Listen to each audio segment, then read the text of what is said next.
agenda ini harusnya bisa bikin teman-teman seller lebih paham ya, Kak Manda ya. Itu studi kasus nih, remarketing sisa produk Ramadan. Apa sih remarketing itu, Kak Manda? Dan kira-kira apa nih langkah-langkah sederhana buat teman-teman seller mulai melakukan remarketing nih? Oke. Jadi sebetulnya remarketing tuh kalau bisa dibilang bukan kali ya, bukan kan itu kan sesuatu yang kayak mengulang kayak gitu. Mungkin lebih ke fleksibel kali ya, fleksibel up to date marketing gitu. Jadi maksudnya tuh kayak gini. Remarketing ini tuh maksudnya teman-teman bisa cukup adaptif gitu ya dengan kondisi pasar. Pasar itu butuhnya apa? Kalau misalnya ternyata sekarang Ramadan pasti semuanya semarak Ramadan tuh di mana-mana. Datang ke mall pasti Ramadan.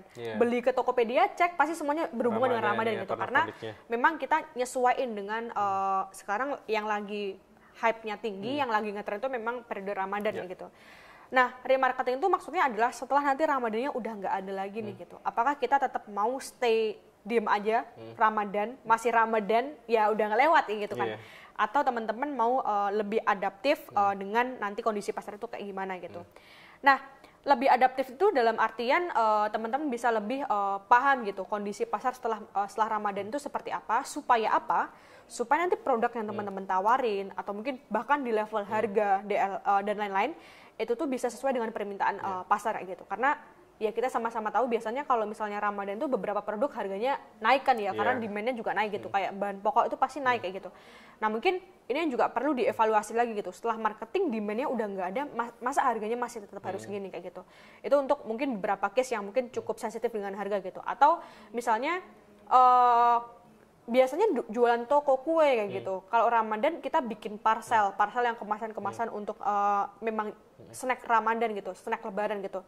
Tapi setelah nanti nggak ada Ramadan, masa kita harus tetap stay kayak gini gitu? Siapa yang akan beli gitu? Nah mungkin remarketing itu seperti itu. Jadi dengan produk yang kita punya sekarang, dengan kapabilitas yang kita punya sekarang gitu, gimana cara kita bisa putar otak kayak gitu untuk bisa lebih menyesuaikan dengan kondisi pasar gitu. Nah di sini 3 langkahnya itu seperti apa kayak gitu. Yang pertama, cek lagi nih selling point atau keunggulan produk dari teman-teman tuh apa kayak gitu.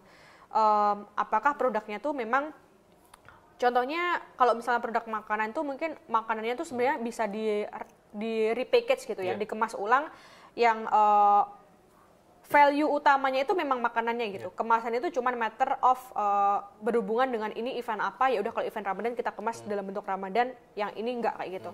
Nah itu jadi cek lagi nih selling point atau keunggulan produknya teman-teman tuh apa kayak gitu.